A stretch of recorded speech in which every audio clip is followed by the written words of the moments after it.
Hai, masih bersama saya, Mr. Z, bicara. Tentu saja bicara tentang kebenaran, berdasarkan fakta, data, dan realita. Teman-teman, ini adalah agenda sidang lanjutan ya, kasus pemerasan dan tindak pidana pencucian uang yang mendudukkan terdakwa ya Nikita Mirzani di kursi persidangan di Pengadilan Negeri Jakarta Selatan. Kasus ini mengundang begitu banyak reaksi publik ya, karena terkait dengan kasus ini ada dua hal yang berbeda. Nikita Mirzani sebagai seorang public figure dan asistennya Ismail Marzuki sebagai salah satu yang juga dijadikan terdakwa dalam kasus tersebut. Kasus ini bermula dari adanya laporan Dr. Reza Gladys yang merasa diperas senilai 4 miliar rupiah. Dalam sidang kasus ini yang sudah berkali-kali ya menjalani persidangan, selalu diikuti ya, dengan drama-drama yang sebetulnya tidak pantas, tidak perlu, ya kan? Banyak drama di luar konteks persidangan. Itulah faktanya. Saksi dari pelapor sudah hadir, saksi dari fakta sudah hadir, ahli juga sudah hadir, sudah memberikan kesaksian. Dan ini rencananya nih ya, besok adalah saksi ahli terakhir dari pihak jaksa penuntut umum. Dan yang akan dihadirkan adalah saksi ahli dari digital forensik. Digital forensik ini akan mengungkapkan begitu banyak fakta-fakta, petunjuk-petunjuk terkait dengan apa yang terjadi. Hal ini akan diungkapkan dalam persidangan terkait isi dari handphone masing-masing. Isi chat, isi percakapan dari handphone masing-masing terdakwa terhadap para saksi yang sudah dibacakan sebelumnya. Dan ingat teman-teman, saksi manusia mungkin saja bisa berbohong, bisa lupa, atau pura-pura lupa. Ini kata Bang Maksi Karepu. Tetapi yang namanya elektronik, digital, tidak bisa. Itu adalah bukti otentik. Sehingga dengan bukti itu, maka perkara ini akan menjadi terang benderang. Jika ada terungkap dari ahli digital forensik yang akan menyampaikan pandangan-pandangannya terhadap apa yang terjadi dengan merangkai peristiwa yang sebenarnya, maka tidak lama lagi sidang ini akan divonis. Mungkin saja tidak perlu ada lagi pembelaan, mungkin saja tidak perlu lagi ada penjelasan, mungkin saja tidak perlu ada lagi debat-debat kusir di ruang persidangan. Karena apa? Semua sudah nampak begitu nyata.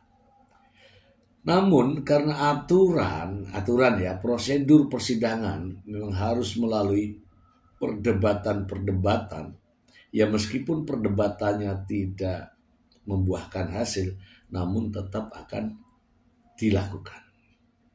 Oke teman-teman, sidang terkait dengan ahli daripada digital forensik jelas akan mengungkapkan fakta-fakta yang sebenarnya.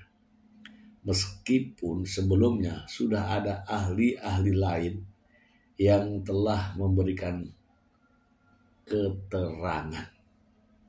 Ada ahli bahasa, ada ahli ITE, dan ada ahli hukum pidana.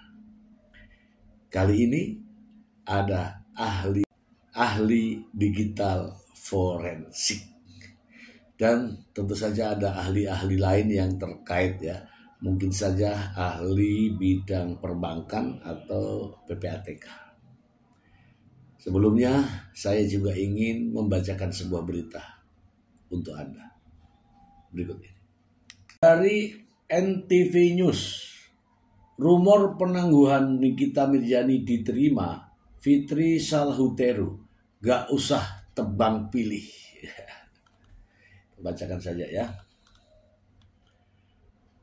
NTV News ID Jakarta, Fitri Salhuteru menanggapi soal rumor pengajuan penangguhan tahanan Nikita Mirzani yang diterima oleh Jaksa Penuntut Umum terkait kasus pemerasan terhadap Reza Gladys. Menurut Fitri Salhuteru, jika kasus yang menjerat Nikita Mirzani dengan hukuman maksimal 20 tahun penjara itu rasanya sulit untuk dikabulkan. Nggak tahu ya, saya bukan pakar hukum, tetapi saya baca biasanya kalau terdakwa tuntutannya di atas 20 tahun, kecil kemungkinan. Karena di kepolisian saja sudah ditahan, kenapa dari sini dilepasin? Mending beresin aja sidangnya, ujar Fitri Salhuteru di Kebayoran Lama. Adapun banyaknya dukungan yang diraih oleh Nikita Mirzani yang menyebut kasihan karena terdakwa adalah seorang ibu, hal itu justru tak masalah menurut Fitri. Pasalnya banyak ibu hebat lainnya yang sama-sama berada di tahanan. Gak ada hubungannya dia punya anak, banyak kok perempuan yang melahirkan di penjara, yang bawa anaknya ke penjara. Gak usah tebang pilih, ini kan sila kelima, keadilan sosial bagi seluruh rakyat Indonesia. Sebagai mantan sahabat Nikita Mirzani, Fitri Salhuteru menghimbau, jika memang Nikita kasihan dengan ketiga anaknya, maka ia tidak akan berbuat kriminal atau onar yang merugikan hidupnya. Kalau dia tahu dia sayang sama anaknya, dia harus berpikir sebelum bertindak bagaimana. Semoga jadi pelajaran dia lain kali. Kalau nanti diputus bebas, harusnya dia berpikir kasihan sama anak-anaknya. Hati-hati dalam berucap dan bertindak, karena bukan pertama kali dia seperti ini, ujar Fitri. Bahkan Fitri pun bingung hal apa yang bisa membuat Nikita bertaubat dari huru-hara media sosial dan menyakiti orang lain. Dijaga lisannya, aku lihat sosial medianya masih aktif, masih menghina orang, masih provokasi. Gak tahu apa hal yang bisa membuat terdakwa ini bisa taubat. Mau kasihan jadi gak jadi pangkasnya. Oke. Ini Fitri Salhuteru adalah dulu ya sahabat Nikita Mirzani yang begitu banyak berperan dalam kehidupan Nikita Mirzani. Kita bahas ya teman-teman, kita bahas. Nah ini ya teman-teman ya, jadi apa yang menjadi agenda sidang besok adalah sidang ahli terakhir. Sidang ahli terakhir dari pihak Jaksa Penuntut Umum. Ya kemungkinan ada 2 ahli ya. Itu ahli digital forensik dan ahli perbankan atau ahli keuangan atau ahli PPATK. Saya tidak tahu ya karena ini terkait dengan TPPU. Namun yang saya soroti di sini adalah terkait dengan ahli digital forensik yang pasti akan mengungkap kebenaran dan mungkin ya tidak pernah kita lihat sebelumnya. Dan kalau sudah ada ahli digital forensik ini, saya harap polemik di masyarakat membela ini, mendukung ini, ya kan? Itu akhiri karena bukti akan semakin nyata. terkait Nikita Mirzani yang saat ini berada di rutan, konon katanya masih menggunakan handphone media sosial untuk juga melakukan pembulian terhadap saya tidak tahu, terhadap orang-orang lain. Dan ini juga perlu perhatian daripada jaksa, ya, pihak kejaksaan yang melakukan sebagai eksekutor daripada penahanan ini. Ya, harusnya dibatasi ya untuk kepentingan tertentu, bukan bermain media sosial untuk melakukan bullying dan sebagainya.